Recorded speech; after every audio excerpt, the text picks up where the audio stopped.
I'm here with Stacy Fahrenthold. Welcome to ASI Live, or Live with ASI, LAWASI, as the cool kids call it. Thank you for joining us. So we're talking about an ER that you contributed this past year. And I'm just going to ask you a couple questions. So first, what relevance does studying Levantine emigration around the turn of the 20th century have for our current political moment? Thank you. Thank you so much for having me here. It's exciting to get to talk to you.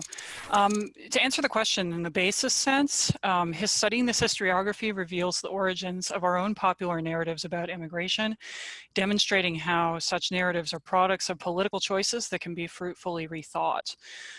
So our contemporary discourse on immigration at this moment too often either advances or responds to the idea that there's something like a migrant crisis and that migration is a crisis.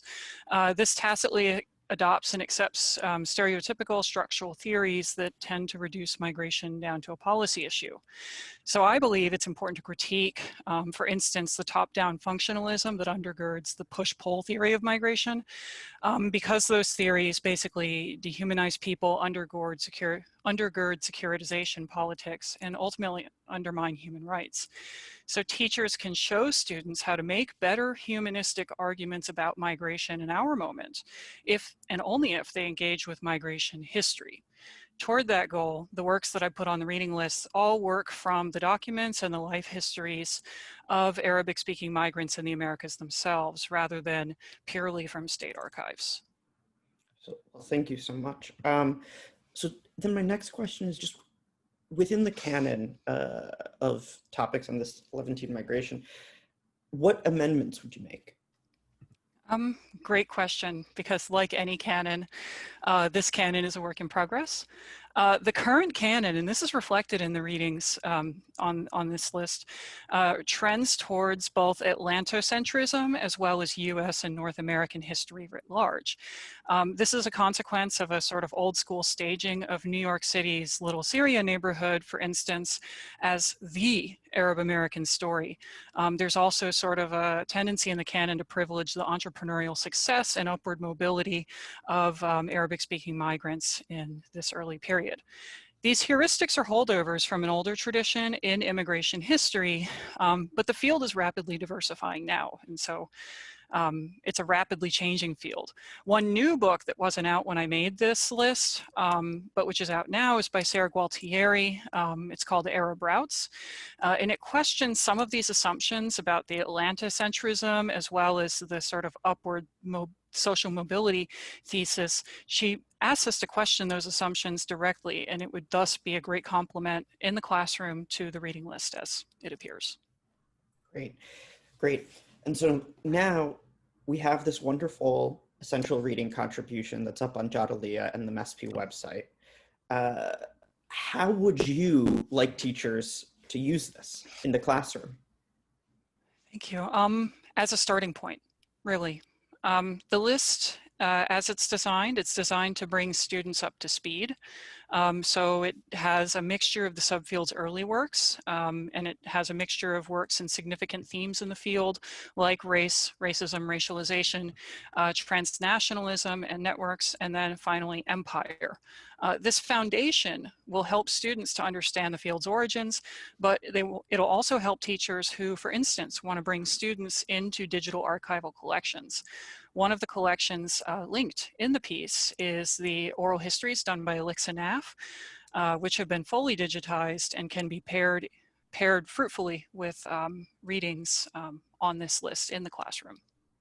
Yeah, we love a digital archive in the times of Corona. Especially now, right? We're all a little bit less mobile than we used to be. Exactly. So, lastly, I just wanted to ask about what are your hopes for future scholarly conversations on Mahjar Studies? Wow, this is a good one. This is a tough question, but I guess I could say two hopes, and I couldn't pick one, so I'm just going to give them both to you. The first is that there's a lot of really exciting new studies emerging that advance beyond the sort of like Atlanta-centric, US-centric idea about what constitutes Arab American studies.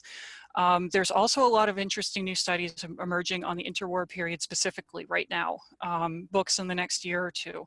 And I look forward to reading new books that unpack, for instance, the complex set of political relationships that Arab emigres had with the European mandate system in Syria, Lebanon, and especially in Palestine. My second hope is bigger, and it concerns the role of migration as a field in Middle East studies. I really want to see this field challenge the territorial determinism that's still a presence in Middle East history. I'd like to see this subfield challenge that territorial determinism so completely that mobility and migration will cease to be understood as somewhat marginal and aberrational to the human experience. I believe that if we reach that point, every Middle East history course will not only contain a unit on migration, and they all should, maybe I'm biased, but maybe not. But I'd also like migration historians to have the opportunity to move past questions like, why do people migrate? As these are questions that have been dominant in the field, but there are more questions to ask and answer. And I'd like us to think about how we, to rethink how we think about the region itself as a social historical formation, which is determined as much by mobility, affective ties, and worldviews, as well as political borders and nationalism. Well, that's a great moment to close on. Thank you so much for joining me, and thank you for submitting this piece to our ER series. It's really a standby for us, and have a wonderful day. Sure thing. Thanks for inviting me, Jacob. Bye-bye.